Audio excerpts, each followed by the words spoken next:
Assalamualaikum warahmatullahi wabarakatuh. Kamu pok lo dengan channel YouTube cudanya. Kan ingin lo muka lo.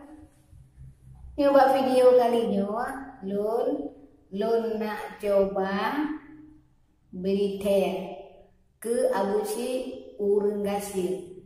Lun urung gasir si abusi, tapi urung gasir yang bermartabat, yang benar. Jadi menyodai yang martabat, nah harkat, jadi yang salah yang penting, nah ibadah.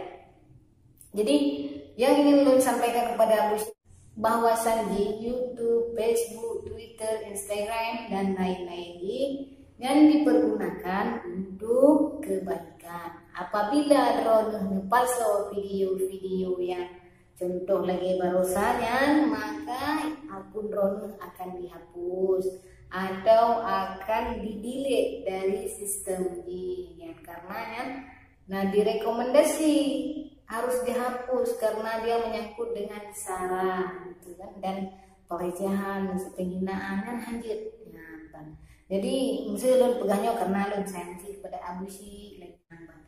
Mudah-mudahan Abu Sy akan dibuka channel itu, jadi menumpuk lah subscriber dan PBG dengan waktu yang tepat mungkin. Yang ke sebaiknya pakai videonya, video yang bermanfaat, beri lagi Imam Bukhari yang bantu Imam Bukhari ya, atau misalkan yang kosong yang ceramah yang berbuat pahala sih yang baik untuk menali yang di pasal video-video keadaan di Kanada, yang keadaan keluarga Rona, anak Rona kan keren ya, jadi awak yang nonton pintu bersemangat yang be haba-haba lagi berusaha. Jadi saya kadang channel Rona untuk berumpuk sebagai subscriber si agak pun BG memang kan sayang Rona dia pun ya.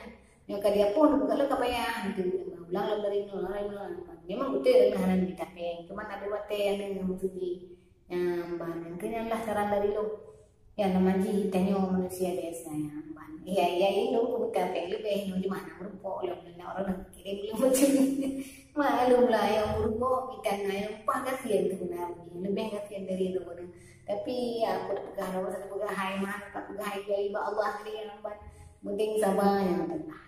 Aku baju alhamdulillah mudah-mudahan sih. Jadi nyoba untuk sana sih. Yang orang lain subscribe, di komen, di like, sama-sama orang lain yang bergabung di video selanjutnya.